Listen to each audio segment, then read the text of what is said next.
Hello everybody, welcome back to Fanblade. It's day 2, we've got things to do. There's a neck that I need to get the clamps off, then we're going to just quickly whack a scarf joint in it. Then we're going to spend most of the rest of today on the body. We're going to level off the blank that we've got here, then I'm going to cut the top. I'm going to book match this piece of ash.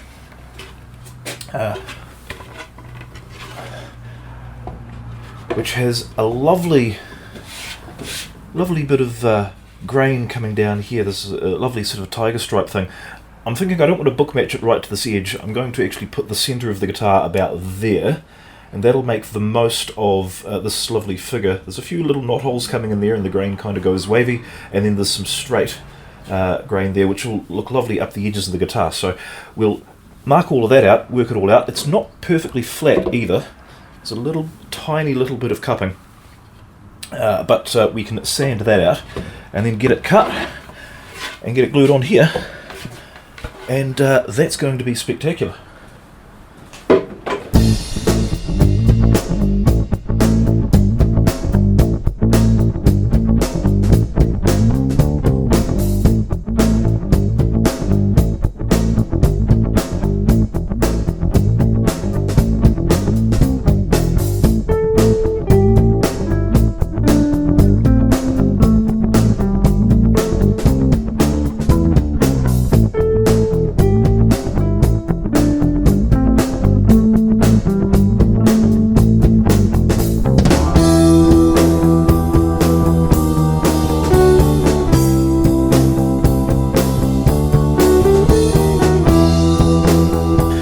Now, I mentioned yesterday that the blades on my planer are a bit stuffed, and there's little nicks out of the blades and they leave ridges, and I can feel them on here.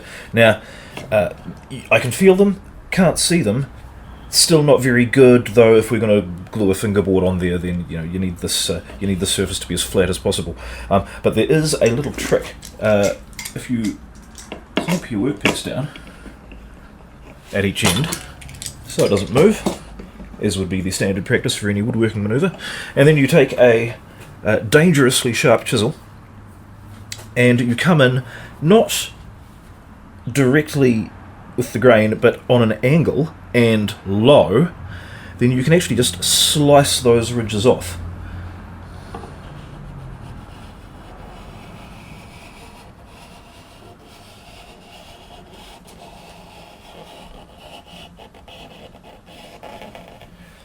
Just like that.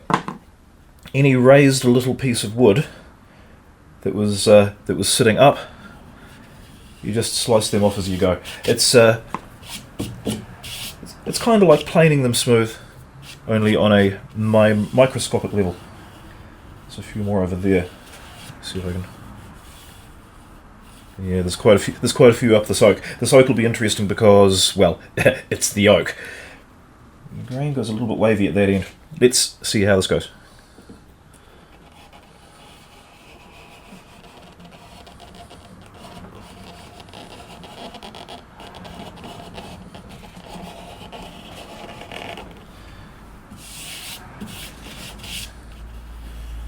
Yep, that's actually worked. That's actually worked. Okay, cool. Let's put a scarf joint in it.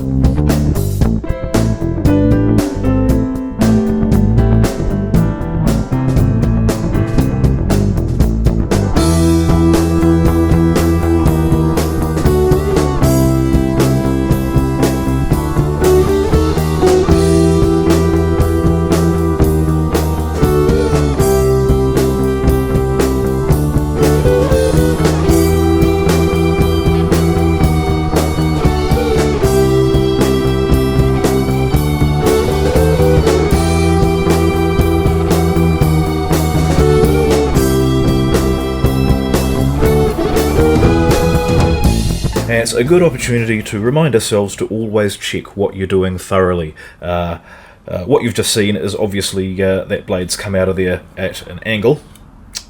We want that coming dead straight across, and that's not happened. Why that happened is because, well, the machine is set up correctly. This piece of wood was not. Now, I checked that this edge was square, and it was. I did not check that this edge was square, and it isn't. So that's why that happened. The thing just went through the blade on an angle. Not a problem. We've got plenty of length to play with to sort of we can sand that back and get those to match up nice and straight and even. So dodged a bullet here. Would not have been able to fix it if I made the same mistake while I was doing the book matching, which we will be getting to later. So always a good reminder to check what you're doing, know what you're doing. Dodged a bullet.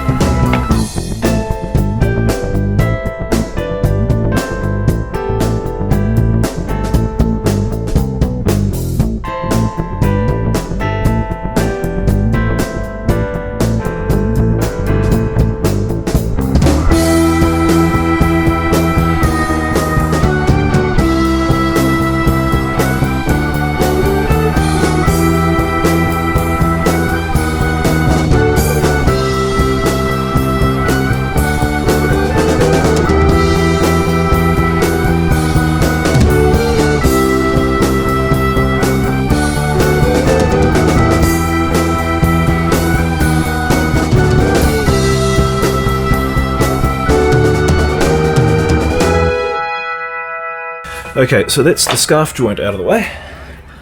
Not without its issues, but we got there in the end. Now it's time to turn our attention to the body. I believe that's the back. Something like that. Now, the idea being... No, just because those two... Oh, I see. Oh, no, I need to draw the centre line on that one. Interesting to note as well, I didn't plan this, it's purely by accident, but the centre stripe will match the neck almost perfectly. So I'm rather pleased with that. It'll look like a neck through, but it won't be. But call that a happy accident. Now I'm going to move into the sawdust area because there's quite a lot of sanding to do on this, and probably quite a lot of sanding to do on this as well, because that's just stained, that's not varnished. That side is varnished though, so depending on what that type of varnish is and whether or not it wants to put up a fight to bring it off, but it's got to come off either way, because that's the surface that's going to be glued on to that. So yes, need to prep that surface, prep these surfaces, cut this in half and glue that on there, and if we can pull that off in one day, then that'll put us in very fine form. Very fine form indeed.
Alright, just about ready for book matching. That's perfectly flat. That's perfectly flat. I've cut this down to size a little bit because as it was, it would have been too tall to go through the bandsaw. We're just about ready to go. I have set up the bandsaw with all of the requisite dust extractor. I just need to set up the table now to accept that. I've got one edge of this was perfectly square to that. I'll try and figure out which one that was, and then we'll make the most difficult cut of the job.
And now the moment of truth. What did we get? That was a whole lot faster than the Remu that I book matched last time. This just whipped straight through that by comparison. How does it look? Hee nice. That's very good. Worth noting as well, at the top, where the blade was coming through, it was wavering a little bit at the top, but on the bottom, the join that was the edge that was going to be joined, that's stayed relatively even. So that's sort of just going to sit nicely. What it means is that one side of the guitar will be 2mm thicker than the other. That's alright.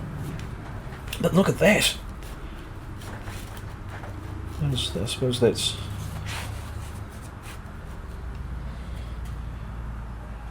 interesting. Must be the grain direction. That has to sort of go that way about 3mm for the pattern to line up. But what a pattern that is. Okay. I had kind of envisioned more of the striping coming in the side. That's sort of why I was going to cut a little bit out of the centre. But now I need to draw the shape on there.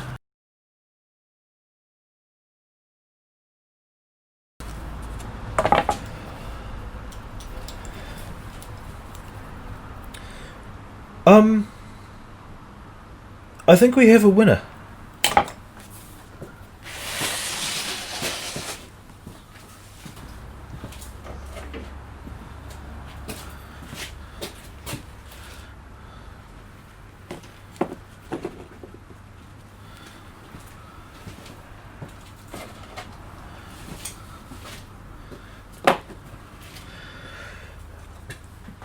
I do indeed think we may be onto something. I should tell as well, that bridge is not going to be part of the build. I have ordered a proper Tune-o-matic bridge, only because I didn't have one. Well, I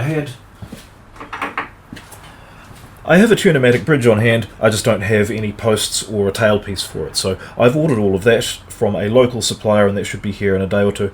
But that is just going to be a spectacularly cool guitar. Right, I need to glue that onto the body before these get affected by atmospheric pressure and decide to do anything weird.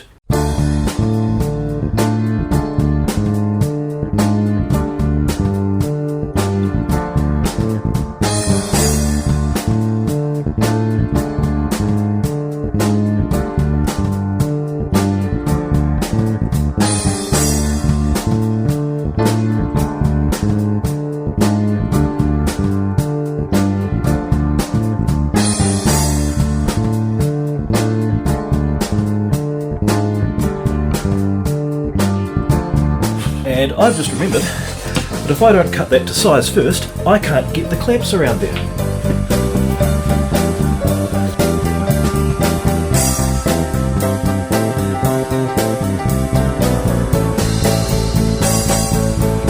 That was very nearly a very costly mistake, but I think I got away with it.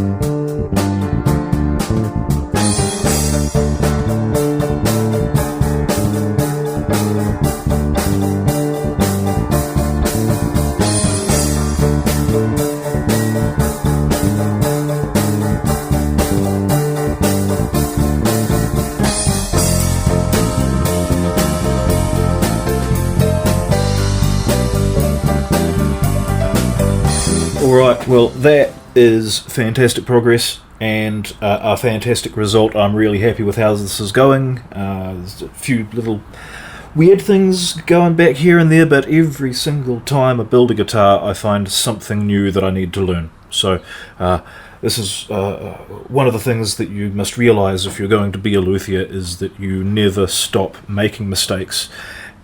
You just get better at covering them up.